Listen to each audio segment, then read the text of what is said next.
ఓం శ్రీమాత్రే నమః. నమస్తే అండి. ఎలా ఉన్నారు? అంత బాగున్నారా? నేను కూడా బాగున్నానండి. ఈరోజు మీకు పచ్చకర్పూరం చూపిస్తున్నాను. ఇది పచ్చకర్పూరం మరి నిత్య పూజలు కదా, నాకు రోజు దేవుడికి హారతి పచ్చకర్పూరంతో ఇస్తానండి.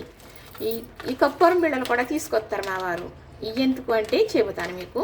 పచ్చకర్పూరం గురించి చెప్పేసిన తర్వాత చెబుతానండి. నాకు తెలిసింది దీని యొక్క ఆరోగ్య ప్రయోజనాలు ఏంటో కూడా నేను చెబుతాను. పచ్చకర్పూరం గురించి ఇది భద్రపరుచుకునే విధానం కూడా నేను చెబుతాను.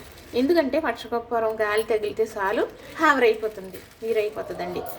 బిళ్ళలు కూడా అంతే, కాకపోతే లేటుగా ఆవిరైపోతాయి, ఇవి తొందరగా ఆవిరైపోతుంది అనమాట. కాబట్టి ఇది ఎలా భద్రపరచుకోవాలనేది కూడా చెప్తాను. ఇంత తెచ్చారంటే చానాళ్ళు వస్తుంది.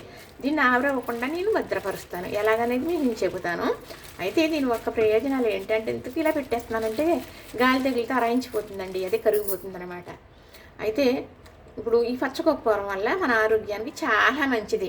ఇప్పుడు ఏదన్నా అమ్మవారికి ప్రసాదం చేసామనుకోండి, క్షీరాన్నం కానీ దద్దోజనం కానీ చిన్న ఇది పచ్చకర్పూరం మొక్క ఎంతో కదండి, ఒక శనగబద్ద అంత నలిపేసి వేసేయడం వల్ల మంచి స్మెల్ వస్తుంది, ప్రసాదం మంచి రుచి కూడా వస్తుంది. అది చాలా ఆరోగ్యం కూడా. అలాగే మరి చిన్నప్పుడు ఏం చేసేవారంటే, పిల్లలకి ఒళ్ళు దురదలు వచ్చేసినాయి అనుకోండి, ఏం చేసేవారంటే కొబ్బరి నూనె వేడి చేసి ఆ కొబ్బరి నూనెలో ఇంత పచ్చకర్పూరం మొక్క వేస్తే ఆ వేడి నూనెలో వేసారు కదా, కరిగిపోతే ఒళ్ళంతా పట్టించేసి వేడి నీళ్ళతో స్నానం చేయించేసేవారు.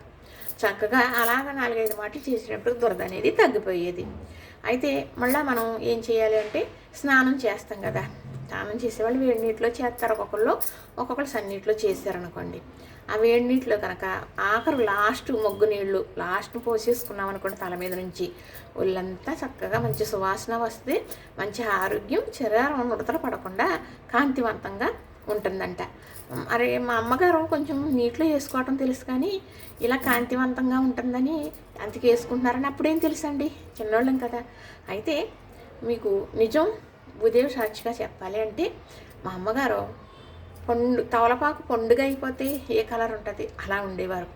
చాలా జామ పండు కలర్ అనమాట. చెయ్యేస్తే డాగు పడుతుందేమో అన్నట్లుగా ఉండేవారు. అంతలా ఉండేవారు. నుడతలని ఏమీ లేవు శరీరానికి, చాలా బాగా ఉండేవారు అన్నమాట. అయితే ఆరోగ్యం అనేది, పచ్చకర్పూరం అనేది ఈ హారతి ఇస్తాం కదా, అప్పుడు స్మెల్ మనకి వెళ్తుంది కదా, అది కూడా ఆరోగ్యమే. ఇల్లంతా పొగ మారదు. ఈ పచ్చకర్పూరం పొగ ఎక్కువ రాదండి, చెట్టు నుంచి నేరుగా తీస్తారట. చాలా స్వచ్ఛమైందంట పచ్చకర్పూరం అంటే. వెంకటేశ్వర స్వామికి కూడా చాలా ఇష్టం. వెంకటేశ్వర స్వామికి ఇలా గెడ్డం దగ్గర ఉంటుంది కదండి తెల్లగా, అది పచ్చకర్పూరమేనంట. మరి నేనైతే తిరుపతి వెళ్ళలేదండి, నాకు తెలియదండి. సరే మా వారు రెక్కల కష్టమే, ఆయనకి అక్కడికి ఇక్కడికి తీసుకెళ్ళేది ఉండదు, వెళ్ళేటంత స్థామతి కాదు.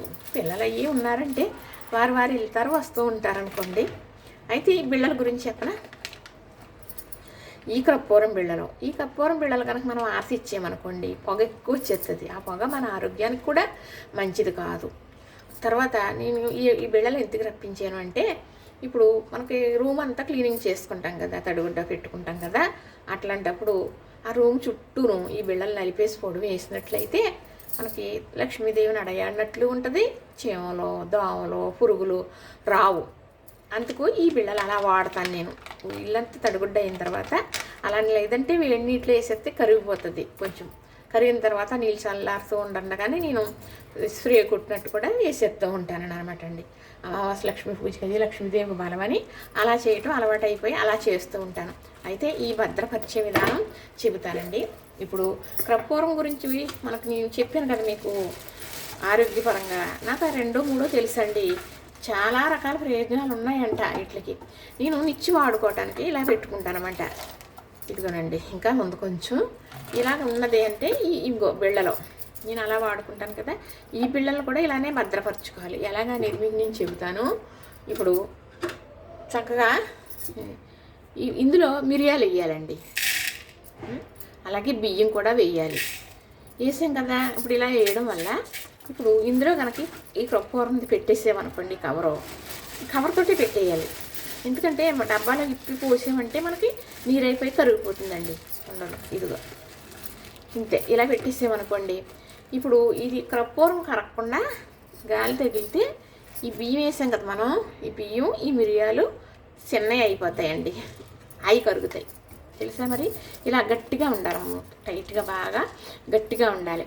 నాకు అయిపోయినప్పుడల్లా మళ్ళీ ఇందులో నేను పెట్టుకుంటానన్నమాట. ఇలా పెట్టుకుని బిళ్ళలో ముక్కలు తీసుకుంటాను. ఇలా తీసిన తర్వాత